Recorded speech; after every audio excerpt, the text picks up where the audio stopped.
नमस्कार प्रेक्षकांनो, ठरलं तर मग मालिकेच्या आजच्या म्हणजेच 15 जूनच्या भागात आपल्याला एक जबरदस्त असा ट्विस्ट पाहायला मिळणार आहे. पण त्याआधी जर तुम्ही माझ्या चॅनलवर नवीन असाल तर चॅनलला प्लीज सबस्क्राईब करा. आता आपण पाहतो की नागराजने प्रियाला असं विचारलेलं असतं की नक्की काय झालंय, हे सायलीला अडकवण्यामागचं नेमकं काय प्रकरण आहे.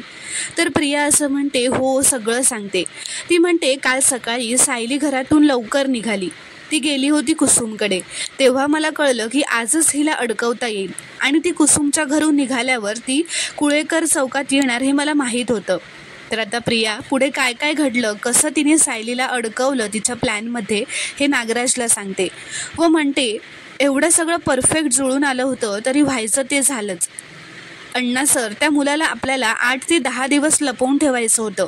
सायलीला काय एका दिवसात बाहेर नव्हती काढायची आपल्याला, तिला जन्माची अद्दल घडवायची होती.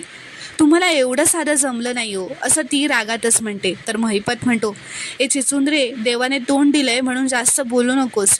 त्या पोराला अशाच ठिकाणी लपवायला पाहिजे होतं जिथे माझं नाव येणार नाही, म्हणून ती सरबतवाली बाई गाठली, तिला पैसे पण दिले, पण ऐन टायमाला ती फिरली, त्याला मी काय करू. तर आता तेवढ्यातच प्रियाला अश्विनचा फोन येतो. तो म्हणतो, तन्वी, आपण एकत्र घरी जायचं म्हणाली होतीस ना. अगं मग कुठे आहेस तू, मी आपल्या नेहमीच्या स्पॉटवर तुझी वाट बघतोय. तर प्रिया म्हणते, हे काय 5 मिनिटात पोहोचतेच आहे. तर अश्विन म्हणतो, तन्वी अगर लवकर ये, मला घरी लवकर पोचायचं आहे. दादा किती डिस्टर्ब आहे माहिती आहे ना तुला. तर तन्वी म्हणते, ती म्हणते, हो रे, पण आता मी तरी काय करू. माझ्या 2 लाडक्या मैत्रिणींशी गप्पा मारण्यात मी इतकी रमून गेले ना की वेळ कसा गेला कळलंच नाही. अरे हे काय निघतेच आहे मी. तर नागराज, आता ती फोन ठेवल्यानंतर नागराज म्हणतो, मग आता काय, तुझ्या 2 लाडक्या मैत्रिणींना सोडून लाडक्या नवऱ्याकडे जाणार तू. तर प्रिया म्हणते, बिनकामाच्या मैत्रिणींपेक्षा माझा नवरा परवडला, निदान तो उपयोगी तरी पडतो. सुभेदारांसमोर असा ढाल बनून उभा राहतो माझ्यासाठी. तुमच्यासाठी मी त्याला नाराज नाही करू शकत. असं म्हणत आता प्रिया तिथून निघून जाते. तर आता दुसऱ्या दिवशी सकाळी सगळे डायनिंग टेबलवर नाश्ता करायला बसलेले असतात. अर्जुन व सायली पण तिथे येतात. प्रिया म्हणते, सायली, नाही म्हणजे तू जेलमधून सुटून आलीस हे खरंच छान झालं, पण चूक तुझीच होती. म्हणजे असं अनोळखी लहान मुलाला बिस्किट वगैरे खायला घालायची काय गरज होती अगं. म्हणजे सुभेदारांच्या सुनेला शोभतं का हे. तर अर्जुन म्हणतो, रस्त्यावर रडत असलेल्या लहान मुलाला मदत करणं सुभेदारांच्या सुनेला शोभत नाही, मग काय शोभतं, घरात भांडणं लावणं. तर प्रताप आता म्हणतात, तन्वी, कुणाला मदतीची गरज असेल तर ती करायलाच हवी आणि सगळे सुभेदार तेच करतात. तर प्रिया म्हणते, हो बाबा, मला मान्यच आहे, पण असे घाणेरडे आरोप केले गेले तर चिखल तर सुभेदारांच्या नावावरच उडणार ना. तर अर्जुन म्हणतो, कोणावर चिखल उडला हे महत्त्वाचं नाही आहे, कोणी उडवला ना हे महत्त्वाचं आहे. सायलीला यात अडकवण्यात आलं आहे आणि ते कोणी केलं आहे हे मी शोधून काढेनच. तर प्रताप असं म्हणतात, अर्जुन पुरे, अरे सायलीच्या बाबतीत जे काही घडलं आहे त्याला एक वाईट स्वप्न समजूया आणि विसरून पुढे जाऊयात ना. तर प्रिया म्हणते, पण बाबा.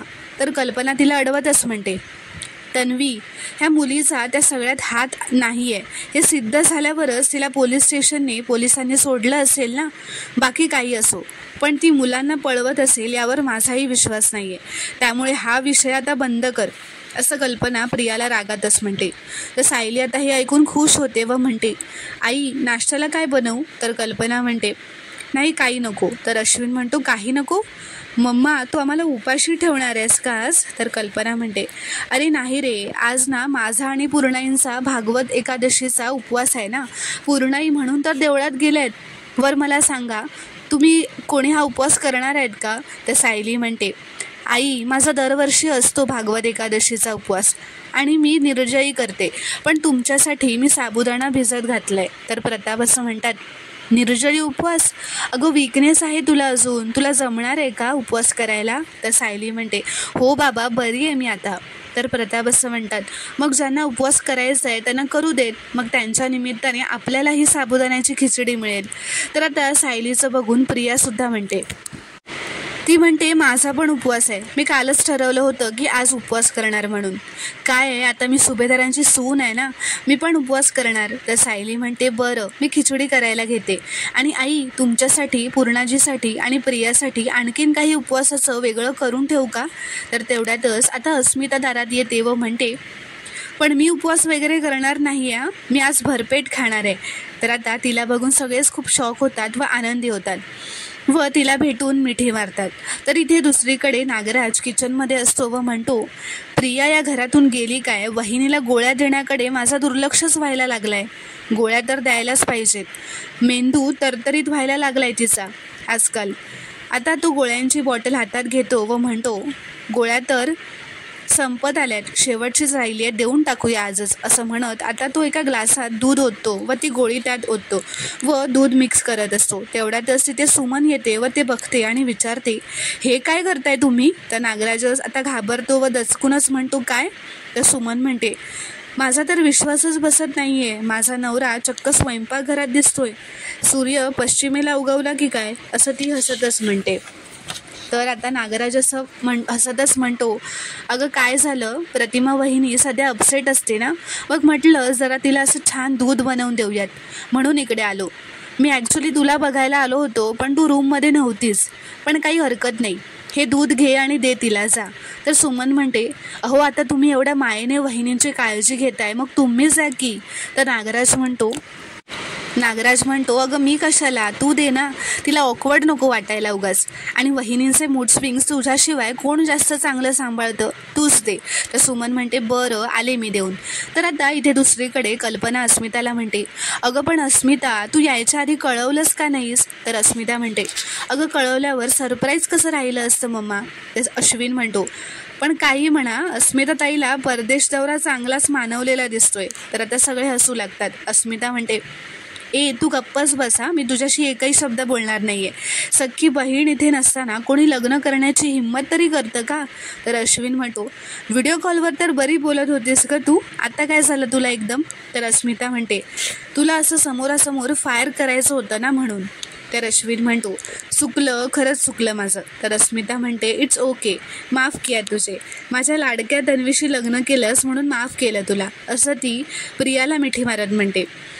ती म्हणते, चला, माझ्या एका तरी भावाने डोकं वापरून चांगल्या मुलीशी लग्न केलं, यातच मला आनंद आहे. तर प्रिया आता अस्मिताला म्हणते, अस्मिता, मला पण असंच झालं होतं गं की कधी एकदा तुला भेटते. तर आता अस्मिता व सगळेच एकत्र हॉलमध्ये बसतात. तर आता असं म्हणतात, अस्मिता, अगं तुझं लगेच कुठे आहे? तर अस्मिता म्हणते, मी घरी गेलेले आधी, तिथे सामान ठेवलं आणि आता तिथेच राहणार आहे ना मी, म्हणून सामानसुद्धा घरीच ठेवून आले. तर अर्जुन म्हणतो, काय, तू तुझ्या सासरी राहणार आहेस? सिरियसली? मला आत्तापासूनच चक्कर येते हे ऐकून, पाणी द्या मला, असं तो आता मुद्दामच मस्करी करत म्हणतो व सगळे हसू लागतात. तर आता सगळे हसू लागतात. अस्मिता म्हणते, तिथे आई बाबा एकटेच असतात ना, म्हणून मला सचिन म्हणाला तो येईपर्यंत त्यांच्यासोबतच राहा. तर कल्पना म्हणते, म्हणजे जावई बापू नाही आलेत का, तू एकटीच आली आहेस? तर अस्मिता म्हणते, मग आता घरी जाऊ का परत, असं ती रागातच मस्करी करत विचारते. तर कल्पना म्हणते, नाही ग बाई. तर आता सायलीसुद्धा म्हणते, अस्मिता ताई, खरंच तुम्ही आल्यामुळे खूप छान वाटतंय, सगळ्यांना किती आनंद झालाय बघा ना.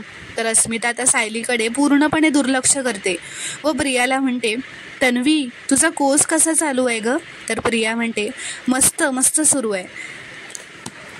तर सायली आता म्हणते, आई मी खिचडी करायला घेते. तर कल्पना आता अस्मिताला असं म्हणते, अस्मिता, साबुदाण्याची खिचडी आहे हा, तू खाशील ना? आणि तुला जर का दुसऱ्यांच्या हातची नको असेल ना, तर मी स्वतः बनवून देईन, असं ती सायलीकडे बघत मुद्दामच तिला टोमण्याने बोलते. तर आता हे ऐकून सायली आणि अर्जुनला आता थोडं वाईट वाटलेलं असतं. तर प्रेक्षकांनो, आता पुढील भागात काय होणार हे पाहणं खूपच रोमांचक ठरणार आहे. व्हिडिओ पूर्ण बघितल्याबद्दल धन्यवाद. व्हिडिओ आवडल्यास कॉमेंटमध्ये नक्की कळवा व चॅनलला प्लीज सबस्क्राईब करा.